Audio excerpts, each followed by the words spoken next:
Sorry that I can't be there with you in person, but Baruch Hashem, at least we get to learn with each other virtually a little bit. So our daf today is Samech Vav, beginning by thanking all of our sponsors. To thank our Talmud Torah sponsors for the month of Teves, Haba Aleinu Latova, Mrs. Selma Wolf for dedicating all of Rishon and Drashos this month with immense gratitude for the refuahs from Hashem, and the merit of a refuah shlema for all of those in need, and the schus of our brave hostages and soldiers. Leah Schos is a schos for refuah for our daughter Ilana Bas Esther, for the safety of our soldiers and the safe return of all of the hostages to their families. And of course, we dedicate all of Maseches Bava Kamma Li'ilui Nishmas Master Sergeant Yomi Charush Hashem Yikom Damo. We hope that in the merit of our Talmud Torah, his neshama will have an aliyah and the family in it. So with that, let us begin. Today's daf, excuse me, is daf Samech Vav 66, and we are picking up Emir Hashem on Samech Hamed days. I know we got a little Rebbe Richter, got a little bit further, Baruch Hashem, but let's actually just pick up again at the two dots. 65b at the two dots, 2, 4, 6, 8, about 9 lines up from the bottom. Maskif lo Rabbi Zera. So remember again, I both said Rabbi Zera is coming and commenting on the statement of Rabbi Elon. Rabbi Elon said in yesterday's daf that if a person steals a young lamb, ganav tala v'na'aseh ayil, egel v'na'aseh shar, na'aseh shinoi biyada ukno. So Rabbi Eloi said essentially, if you steal a young animal, and ultimately again it becomes a mature animal, that halacha l'maisa, ultimately again the thief has acquired the animal. Similarly again, tavach u'machar shelo tavach. So therefore again, interestingly enough, so if you were to steal the young animal, it were to mature, and then you were to subsequently go ahead and slaughter it and slaughter it and sell it, that ultimately you would not be chayiv 4 or 5 time penalty amount. Why? Because in essence you're slaughtering and selling your own animal. So the Gemara says, I don't understand. Maskef Rabbi Zera v'nikninu b'shinui Hashem.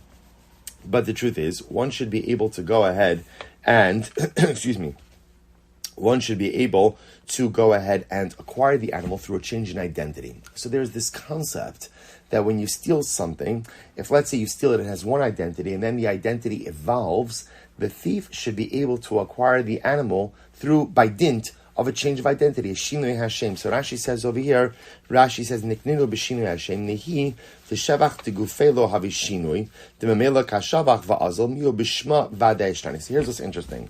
Even if we reject Rabbi Elai's premise, namely, Rabbi Elai's whole idea was that physical maturation is enough to affect a change to transfer ownership to the thief. Even if we reject that idea, why not say that ultimately, again, when the animal matures, even though the physical maturation doesn't transfer to the rishus of the thief, maybe the change of identity ultimately causes it to become the thief's property? Amar Rava said it doesn't work, and I'll tell you why. Rava says, Shar ben yomo karei shar, ayil ben yomo karei ayil. So Rava says because at the end of the day, even a young, a calf is still called an ox, right? And at the end of the day, a lamb is still called a ram. In other words, even a young shar is still called a shar, and a young ayil is still called an ayil. So in other words, maturation doesn't really cause change of identity. Tichsiv, the Gemara says, Shar ben yomo karei shar, even a young calf is still called an ox. Tichsiv, Shar o kasef o eis ki yivaled. So you see again, it's talking about the birth of the animal, and it calls it a shar, even though it's really a calf, but it calls it an ox, even though it's young. Ayil ben yomo karei ayil, and so a one day old ram is still called a ram. Tichsiv, ve'ele tzoncha lo achalti. Ayolim hu delo achal, kvasim hu achal. Remember, this is Yaakov talking to Lavan, and Yaakov was trying to make the point to Lavan that the entire time that I watched your flock, you suffered no losses. So if you take the pasuk literally, what is Yaakov saying? I didn't consume any rams, but what? I ate young sheep. I consumed sheep. Alav shmamina ayil ben yomo karei ayil. Ayil ben yomo karei ayil. Right. So interestingly enough, so the Gemara says, you see from here that's what that halacha l'maisa. Animals don't really have shinui shame. They don't really have change of identity. In other words, even though we have a different name for an immature animal, a young animal versus an older animal, the identity is really the same. It's actually a very profound musar haskell as well. You know, the fundamental distinction between animals and man is the inability to evolve in an identity. Animals have one identity. It's the same identity. Even though, again, when they're little, when they're young, they're small. As they get older, they get larger. So there's a change in physicality, but the identity is the same. A one-day-old shar is still called a shar. A one-day-old ayil is still called an ayil. That's what it means to be an animal. You are fixed in an identity. On the other hand, what's the godless of man, the godless of an Adam? is that I could have one identity today and what becomes someone totally new tomorrow. Just like the Gemara says, the Gershon is when a person converts kikatan shenol of they're like someone who's reborn. That doesn't just have to be a din and a ger and a convert. Any person who says, you know what, I want to start over, I want to start again. So suddenly again, I have the ability to become a dramatically new person. An animal is fixed in its identity. Even a one-day-old shar is called a shar. A one-day-old ayil is called an ayil. But man, should he want to evolve? Should he want to transcend his current identity? He absolutely, unequivocally has the ability to do so. But the question still stands. In other words, to Rabbi Loi, is very interesting. Hamani, Beishamai. Whose opinion is being reflected over here? It's Beis Shammai. Now listen to this. The Amri, Shinui bimkomo omedes. So Beis Shammai is of the opinion that halacha l'maisa, even if the animal or the object undergoes some type of change, it still remains in the possession of its original owner. In other words, change in the item, be it again in identity or be it again in just maturation or, in the identity of the item, does not cause the item to leave its original owner's domain. It's still owned by the owner. Shinui bimkomo omedes. Even with a change, even if the object undergoes or the animal undergoes some type of change, bimkomo omedes means it still remains under the ownership of the original owner. Velokani, and therefore the thief doesn't acquire it.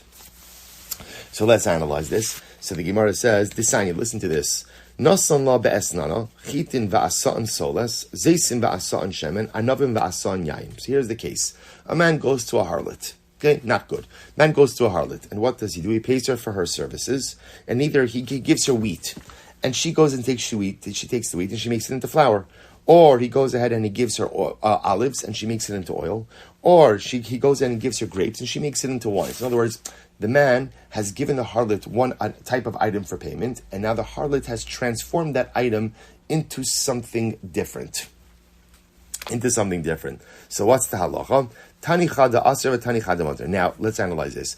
The idea of Torah says that an esnan zona, payment that a harlot receives for her services, if she receives, let's say, an animal, or she receives something else that could normally be used in a sacrificial capacity, it's not allowed to be offered up on the Mizbeach.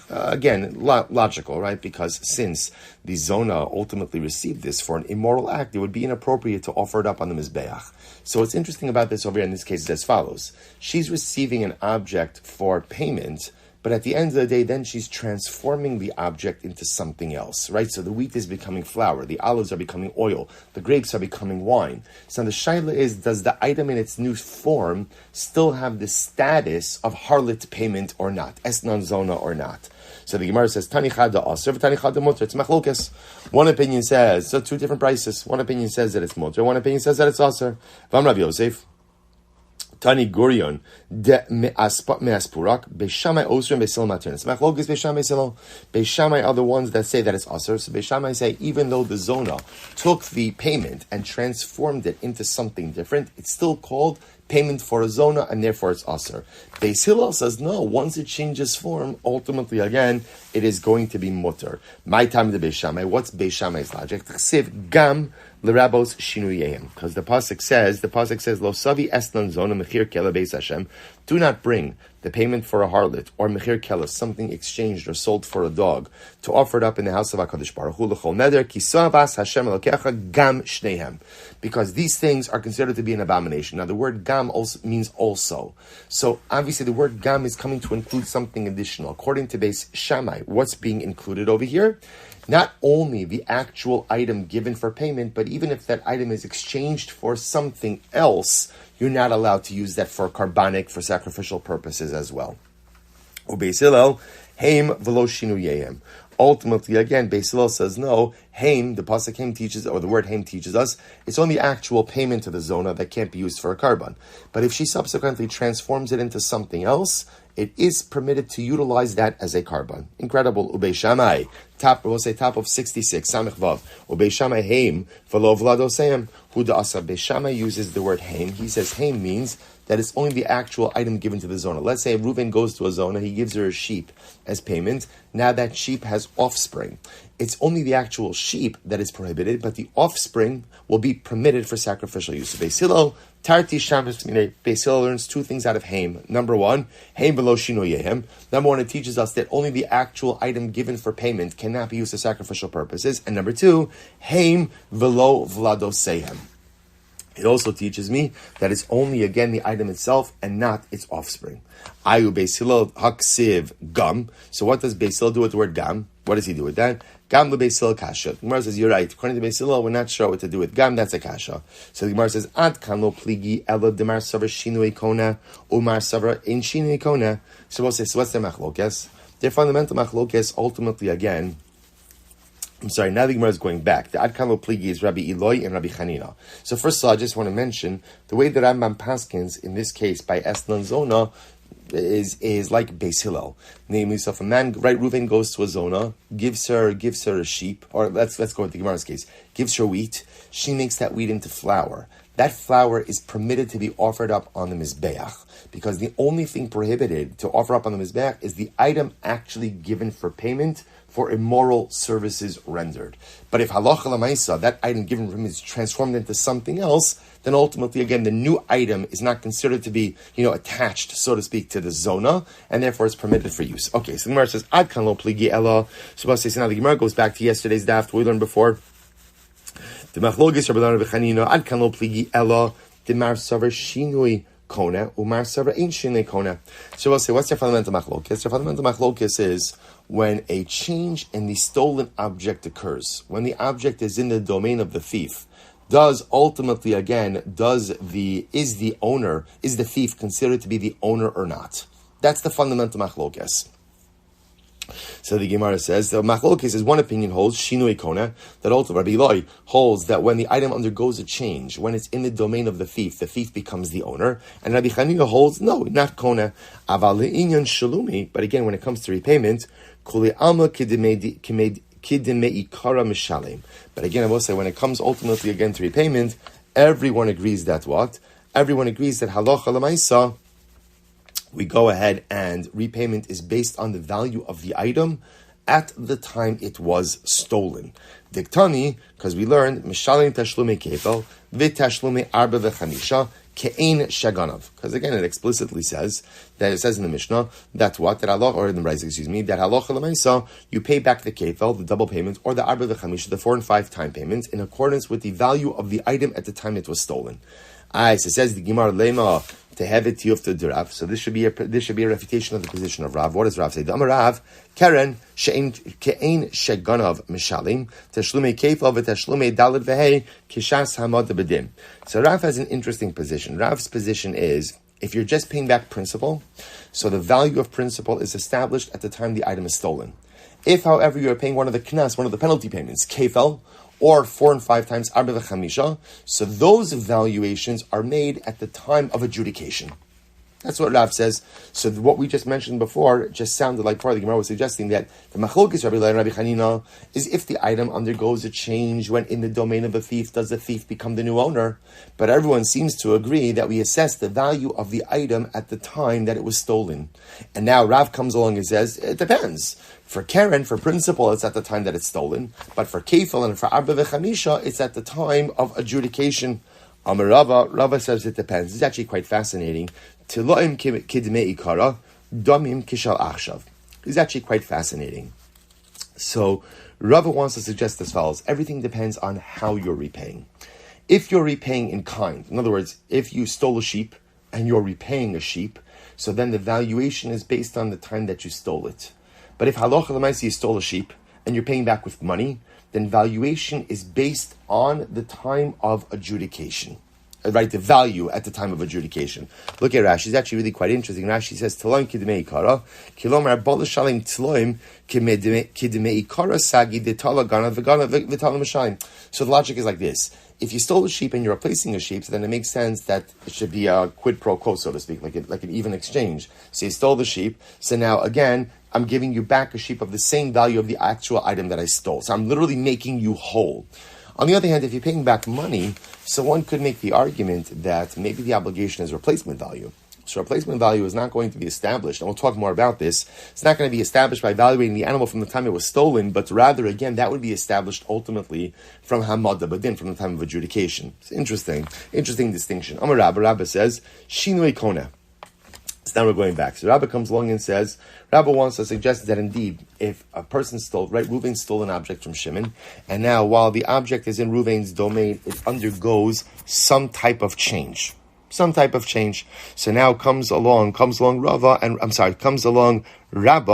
Rabba wants to suggest that Allah Lamaisa Shinui Kona. So now again, if the change occurs under the domain, ultimately again, under the domain of the thief, that halacha l'maisa, that halacha l'maisa, the thief acquires it. Okay, so the Gemara says as follows. So the Gemara says v'tanina. So the Gemara says, Rabba, Shinui Kona Ksiva Vitanina. The concept ultimately, again, that the thief acquires the object if the item changes while in the thief's domain, that is based ultimately, again, on a pasuk and on a braisa. So Ksiva, what's the pasuk? V'heishav esagzela sher gazal. The pasuk says, if you stole something, you have to return the object that you stole. Ma Talmud lomar asher gazal. What does that mean, that you stole? Ke'ein shegazal yachzir ve'im lav damim ba'alma ba'ishlumi. What it means is as follows. What it means is like this. If halacha l'maisa, I'm sorry, one second. Let me I forgot to put my phone to airplane mode. Getting a little bit, okay, good. So now it's focus. So the Gemara says as follows. So the Gemara says, V'heisho es agzela asher gazal, ma Talmud lomar asher gazal, im ke'in shegazal yachzir. If the object that you stole is still fully intact, then enachinami, return it. Ve'im lav, and if not, damim ba'alma ba'ishlumi. And if not, pay back money. So we'll say, so the idea of, so what do you see from here? You see from here, when are you obligated to go ahead and give back the object? When the object that you stole is exactly in the same state that you stole it. But if the item somehow changed, then halacha l'maisa, you're not obligated to give back the object. You just return money instead. All right, Tanina, what's the braisa? So that's the pasuk that backs this assertion. Remember again, Rabbi's trying to tell us, Shinui Kona. Thief steals an item, the item changes while under the ownership, quote unquote, in the domain of the thief acquires the item. So therefore, Rabbi says what that means is the thief doesn't have to give back the item he stole, instead he gives back the value of that item. Incredible. So Tanina, what's the braisa? Hagozal eitzim va'asan kelim. If a thief, right, Reuven stole wood from Shimon and he made it into utensils, or tzemer va'asan begada, or he stole wool and he made it into clothing, mishalim kishas hagizela. He goes ahead and he pays back according to the value at the time that it was stolen. So the Gemara says, Inami, lo hispik litno lo ashetzavo, or ultimately, again, let's say Reuben didn't get a chance to go ahead and give it back before halacha l'maisa, again, it was died. Pater, ultimately, again, he's pater. Now, what does that mean, pater? What that means is, so again, the common denominator in all these cases is Reuven stole an item and the object changed, right? He stole wood and it was fashioned into utensils. He stole wool and it was fashioned into clothing. Or he stole wool and it was dyed. All of these cases, the object that he stole changed. So the halakha is he has to pay the value. And again, going back to what we said before, how do we establish value? At the time of the theft, although that piece is a machlokes as well. So the time of theft, time of adjudication. But leaving that aside, the point over here you see is that when the object has changed in the domain of the thief keeps the object and is obligated to pay back the money. Incredible. Alma shinui kona. Ultimately, so what do you see from here? You see from here that halacha l'maisa, a change in an object allows the thief to keep and to acquire the object. So I'll just mention to you, so the Rambam in Hilchos Gineva, this is in Parak Aleph Halacha Yud Beis. So here it is, because this is important halacha. Hagneva atzma she biyad aganev v'lo nishtanis. Reuven stole wood from Shimon, and the wood is fully extant, right? The beams of wood are just sitting in Reuven's yard. What's the halacha? Actually, you know what?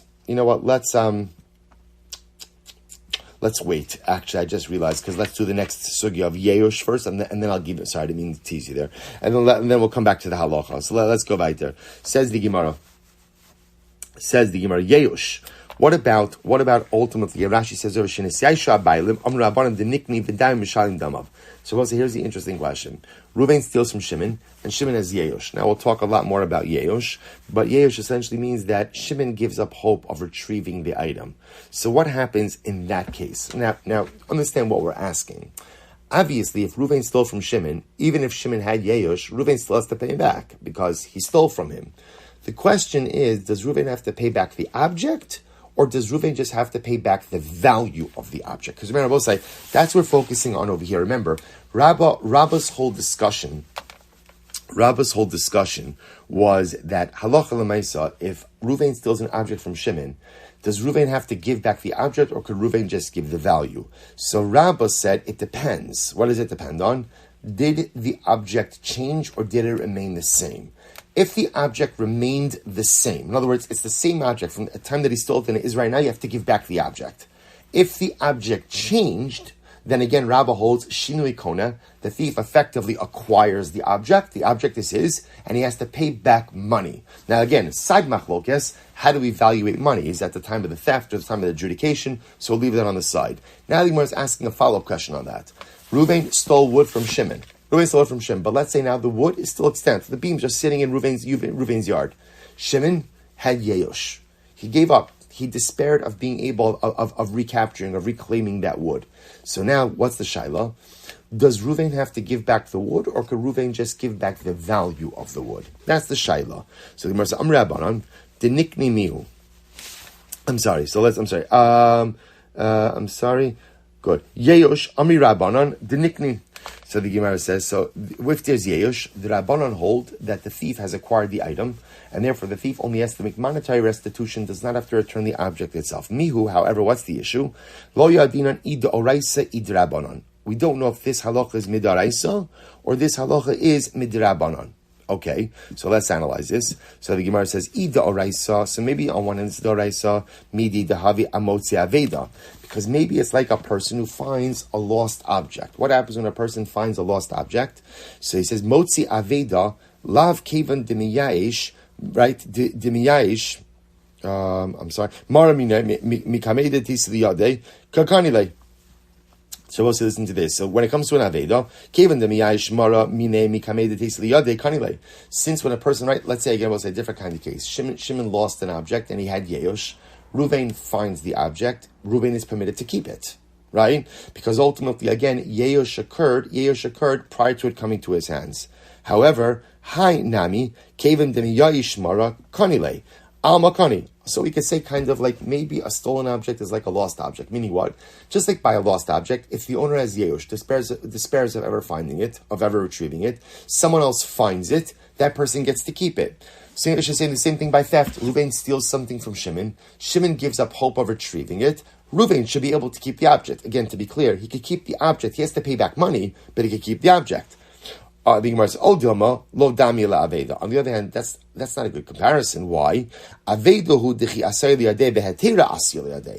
case of the lost object, when Reuven finds the lost object, again, it was heter, right? Shimon lost an object, Reuven found it, fair and square. Fair and square, there's nothing illegal, it's totally permitted.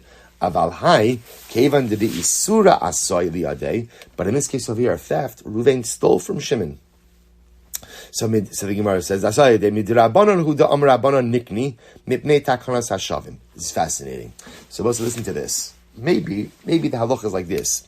In reality, when Reuven steals from Shimon, even if Shimon subsequently has Yeosh, despairs of giving it back, Reuven should have to give back the object. Should have to give back the Midrash should have to give back the object because it came to his possession, so to speak, illegally. Not so to speak, it came to his possession illegally. But also, we've seen this before. There's a concept called Takanas HaShavim. Takanas HaShavim, ultimately, again, means that Chazal instituted certain laws to facilitate the performance of tshuva. Chazal have a vested interest in people becoming Bali tshuva. But Chazal also understood that in order to make people Bali tshuva or facilitate tshuva, you have to make it as easy as possible. So one of the areas where Chazal intervened in this type of situation was by theft. So technically speaking, if you steal an object and it's extant, you should have to give back the object. Well, we will see in certain circumstances, Chazal said you could keep the object because we're nervous that if you return the actual object, you're not going to do tshuva. So let me give you the paradigmatic example of this. Reuven steals a crossbeam from Shimon. then Reuven builds a home, and that crossbeam is in a ceiling. Reuven wants to become Baal Tshuva. So really you would say, okay, the crossbeam is right there. Reuven, take it out of the ceiling and give it back to Shimon. Well, as much as Reuven wants to be a Baal Tshuva, Reuven is not going to deconstruct his house. It's a very important. So people want to do the right thing, but people want to do the right thing as long as it's easy. So Chazal understood this human nature is human nature. So they said, you know what? Reuven, keep the beam, and just pay back Shimon the value of the beam. So the Gemara is suggesting over here, maybe the halacha is like this. When Reuven steals from Shimon, really, if the item is extant, Reuven should have to give it back to Shimon, even if Shimon had Yeosh. But maybe because of Takanas Hashavim, to facilitate Reuven's tshuva, we want to make tshuva as easy as possible. Don't make him give back the object. Let him keep the object, and instead what? He'll just pay back money. Okay. For Rav Yosef Amar Yeosh af eno kona v'afilu midrabanan. Rav Yosef says, on the other hand, no, there's no such thing as Yeosh by theft.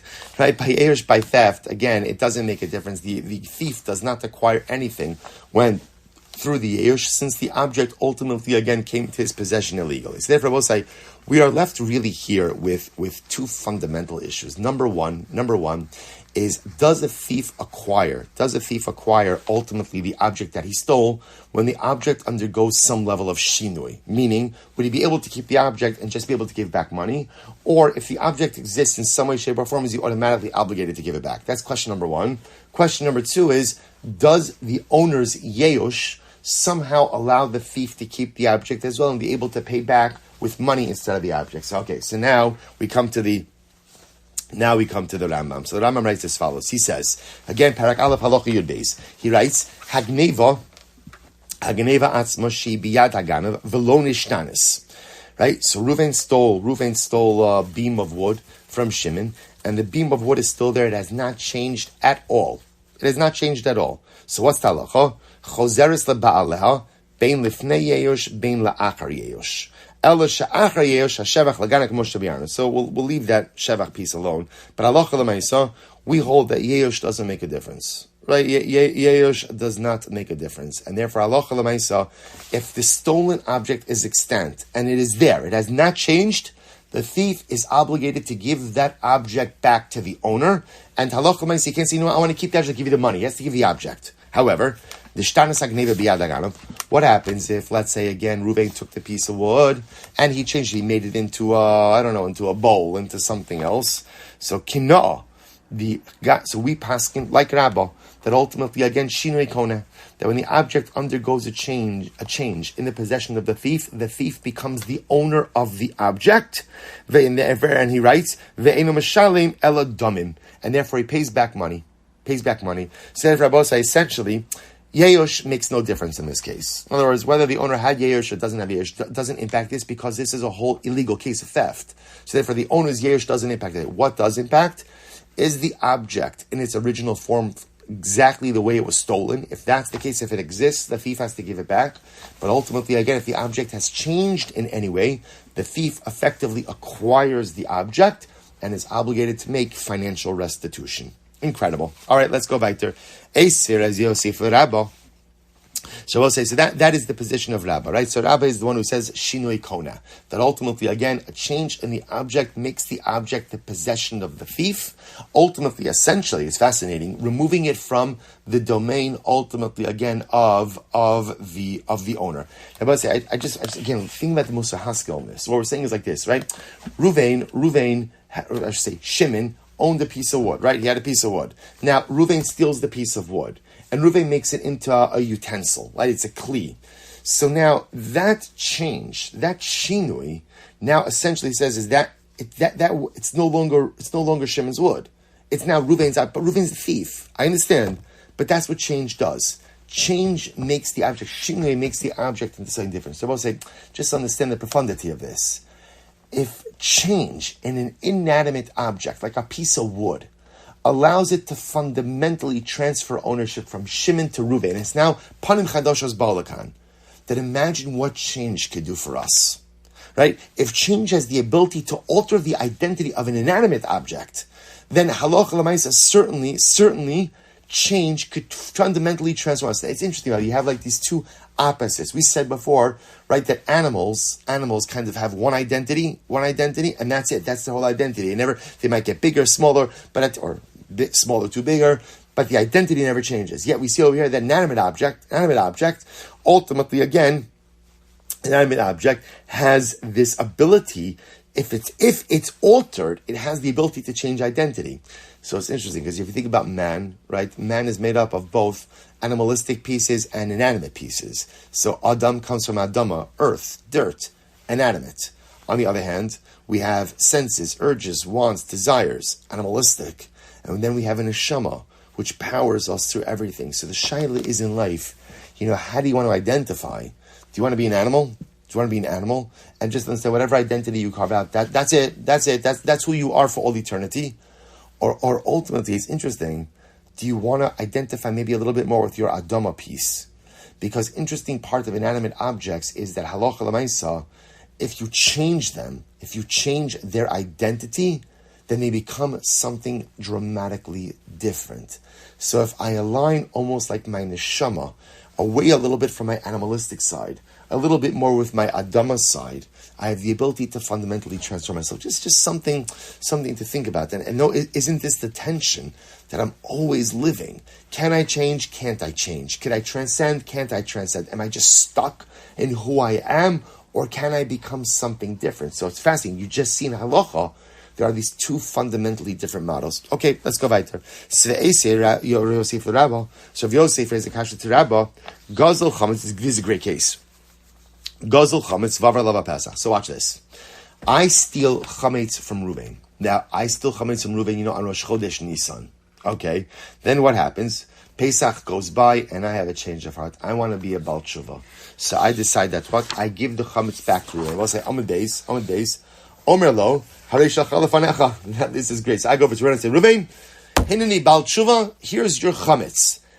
We'll say, what's the problem? That Chametz, I owned that Chametz over Pesach. That is called Chametz Sha'avar Alava Pesach, Chametz owned by a Jew over the course of Pesach. Chametz like that is Asr Ba'no. You can't do anything with it. You can't do anything with it. So I show up at Ruvain's house, right? I show up right after Pesach with this chametz, and I say, Ruvain, here it is. I'm giving it back to him. A Baal Tshuva. Look how great I am. Baal Tshuva. And Ruvain's like, get out of here. Give me my money. Give me my money. Give me the value. That chametz now is worthless. I can't do anything with that. So the halacha is, Omer la harei shachal lefanecha.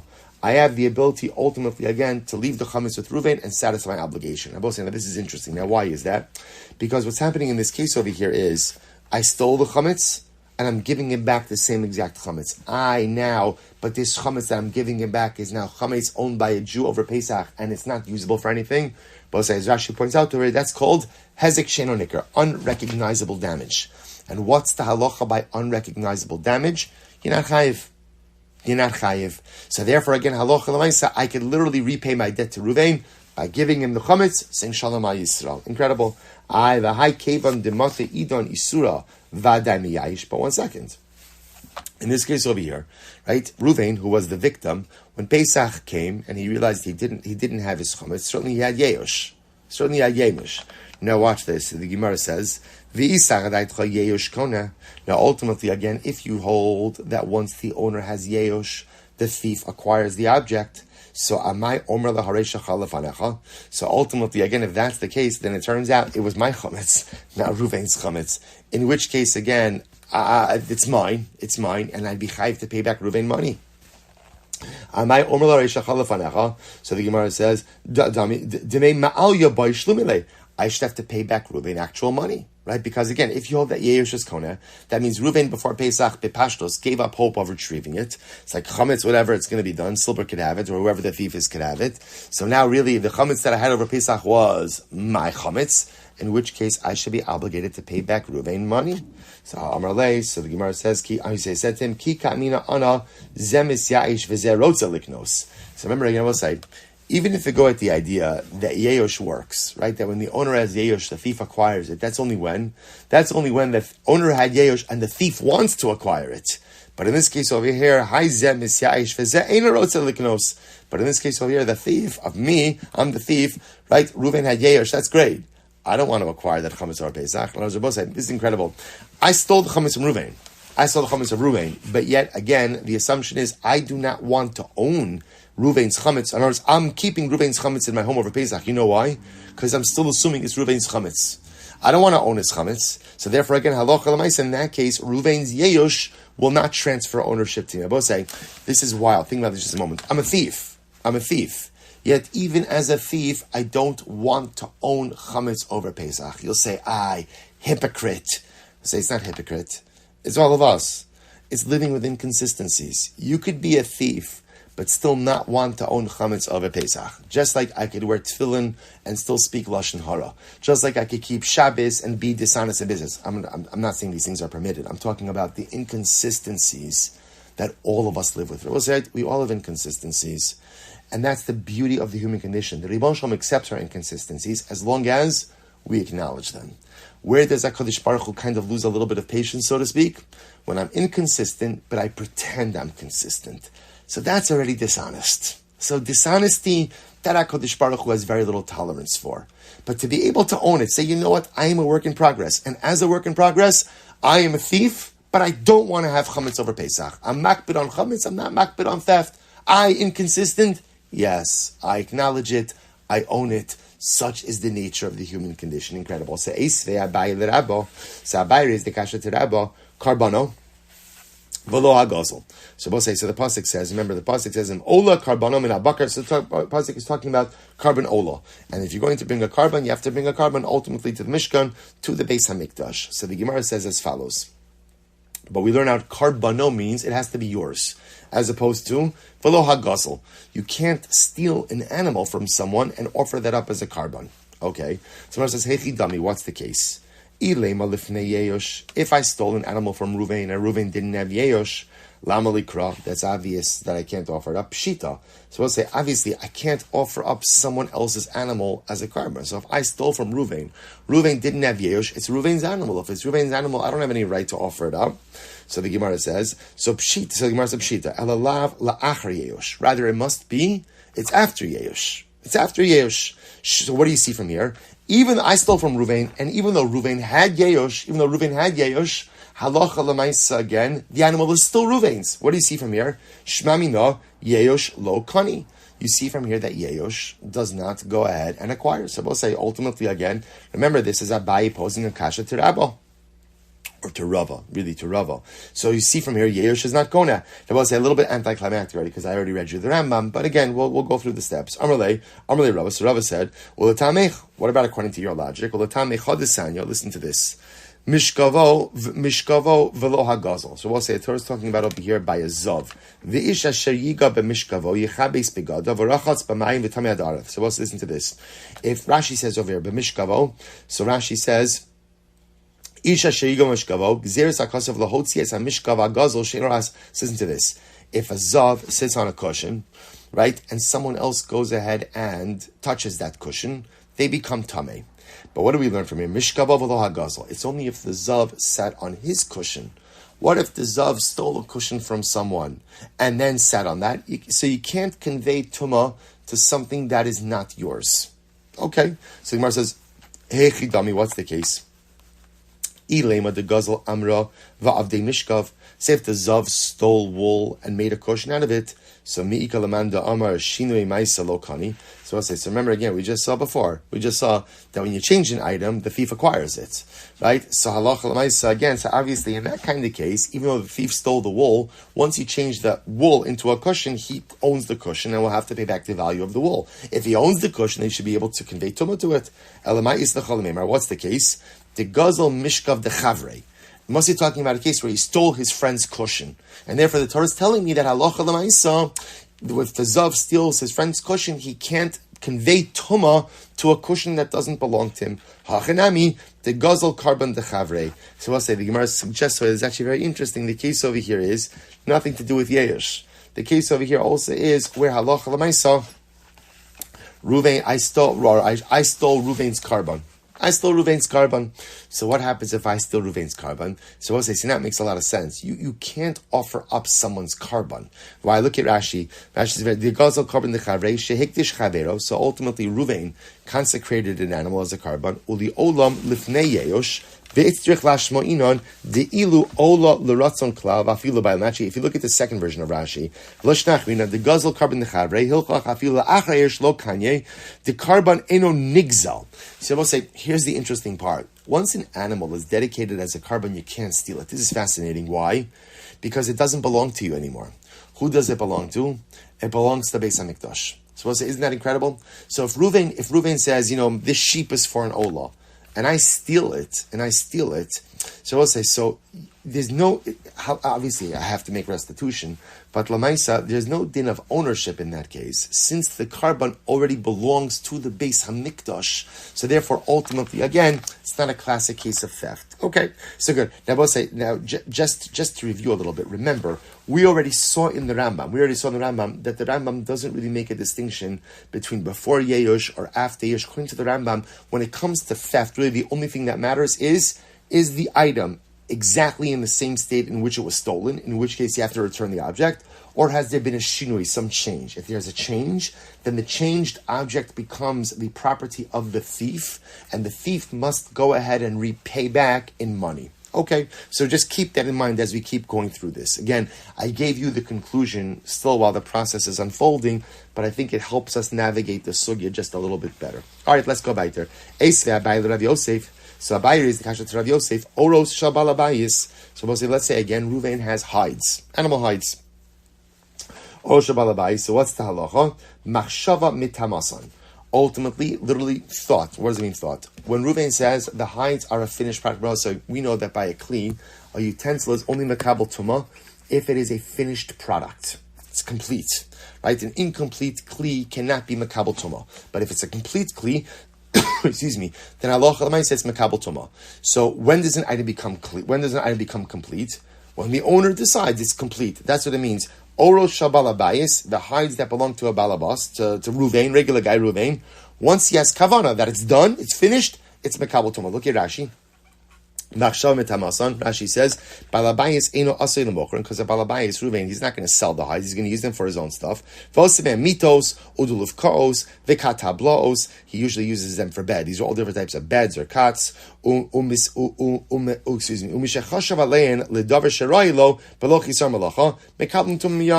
again, once the object is ready to be used in some way, and Ruvain has kavana for that particular use, the object is finished. Once it's quote-unquote finished, then ultimately, again, it is makabel tuma. So again, I want to point out over here, it's not just the pshat ultimately that Ruvain decides arbitrarily it's finished. In other words, in order for a kli to be makabel tuma, it has to be usable for something.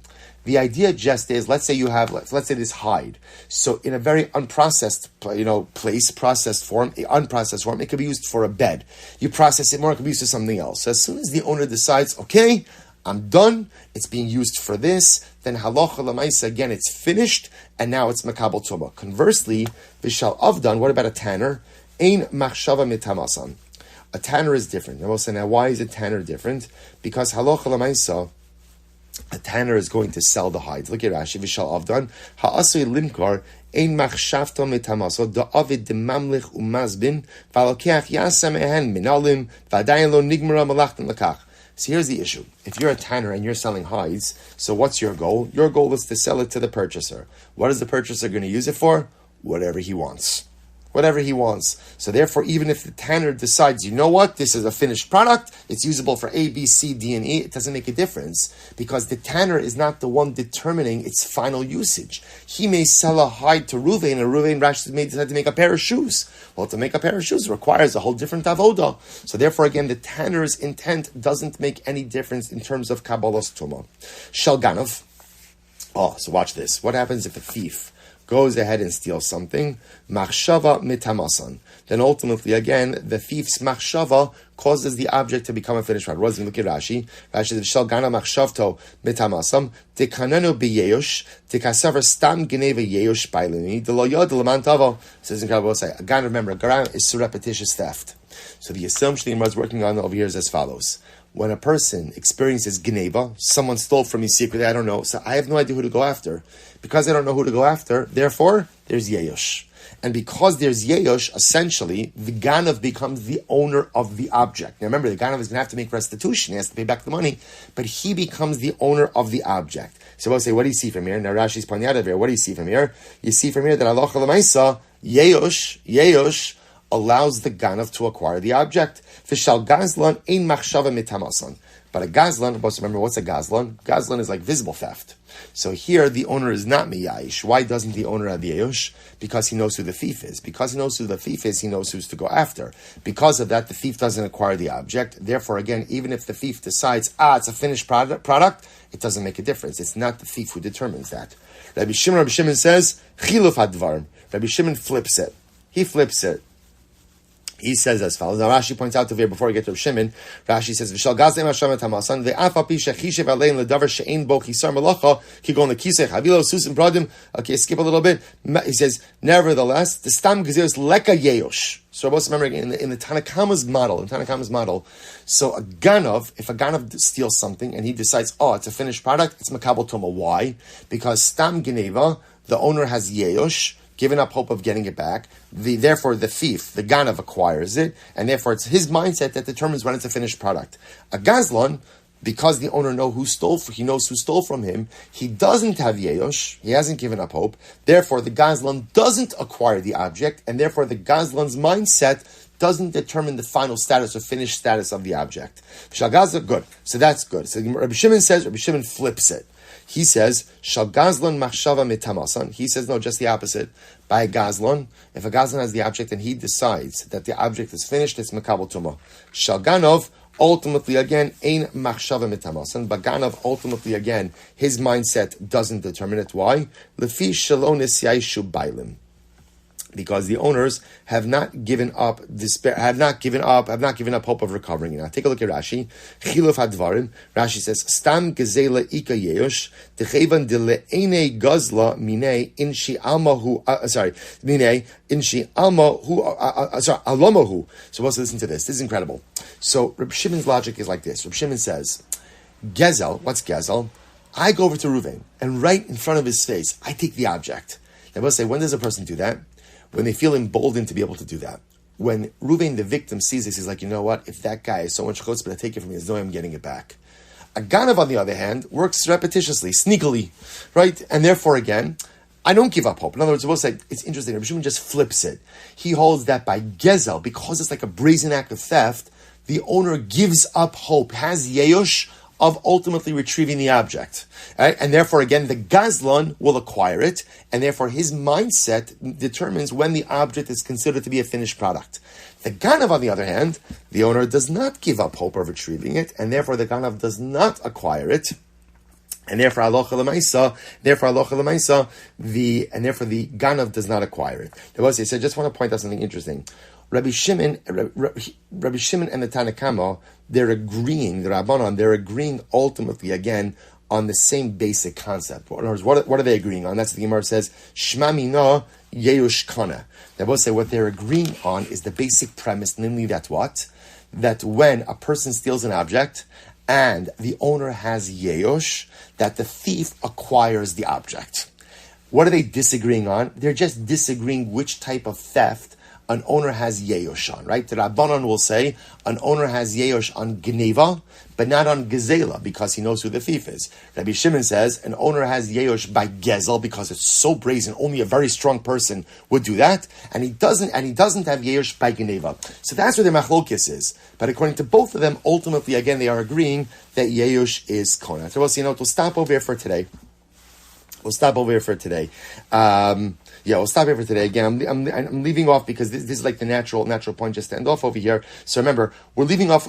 So we did halacha l'maisa, but where the Gemara is in its thought process is trying to figure out, does the owner's yeyosh impact the ganav or the gazlan's ownership of the object vis-a-vis restitution? So the Gemara ends off this discussion by saying, yes, it appears that yeyosh is kona. That when the owner has yeyosh, the thief acquires the object. We'll stop here for today. We'll pick up with the remainder of this conversation, circle back to once again review the Rambam tomorrow. Both say Tremendous shkayach. Wishing everyone an incredible day. Again, I'm sorry I couldn't be there with you in person, but an incredible schos Baruch Hashem to be able to learn together, at least virtually. Have a great day.